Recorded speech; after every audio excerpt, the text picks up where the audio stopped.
ఈ మధ్య కాలంలోనే ఎందుకు మనం చిన్న ఏజ్‌లో గూడా మోకాళ్ళ నొప్పులు చూస్తున్నాం. కీళ్ళ అరుగుదల గాని ఇవన్నీ ఎందువల్ల వస్తోంది? వర్క్ హ్మ్. అంబిషియస్‌గా ఉండడం, ఎక్కువ పని చేయాలా, ఎక్కువ డబ్బులు సంపాదించుకోవాలా, ఫుడ్ హ్యాబిట్స్. హ్మ్. బేసిక్‌గా ఏంటంటే మోకాళ్ళ నొప్పులు రావడం అన్నది వచ్చిన తర్వాత ట్రీట్మెంట్ అన్నది కాదు ముఖ్యం. హ్మ్. ఇపియాన్ ప్రైమరీ ఏం తెలుసా? నా ముఖ్య ఉద్దేశ్యం ఏంటి తెలుసా? హ్మ్. ఇపియాన్‌లో జరుగుతున్న పీఆర్‌పీ ట్రీట్మెంట్ కూడా ఆగిపోవాలి. హ్మ్. ఆపరేషన్ ఎట్లాగా ఆగాలి? ఎప్పుడు ఆగుతుంది చెప్పు? చిన్నప్పటి నుంచే.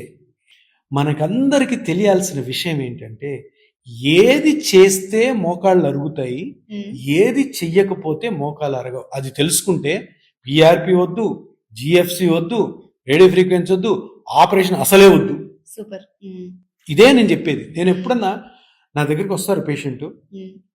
ఆమెకు ఒక 65 ఏళ్ళు ఉంటాయి. కోడలు వస్తుంది, హ్మ్. ఒకసారి కూతురు వస్తుంది, పక్కింటోళ్ళు వస్తారు. నేను ఈమెకి ట్రీట్మెంట్ చెప్పి వాళ్ళకి ఏం చెప్తాను చూడమ్మా, నీకు మోకాలు నొప్పి లేవు కదా, నేను ఏదైతే మాట్లాడానో 45 నిమిషాలు మాట్లాడతాను ప్రతి పేషెంట్. హ్మ్.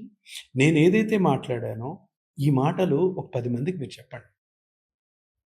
ఇది చెప్తే ఏమవుద్దంటే ఇంకొక 5 సంవత్సరాలకి ఆపరేషన్లు ఎట్లా ఆగిపోతాయి, పీఆర్పీ కూడా ఆగిపోతాయి. అవసరం లేదు.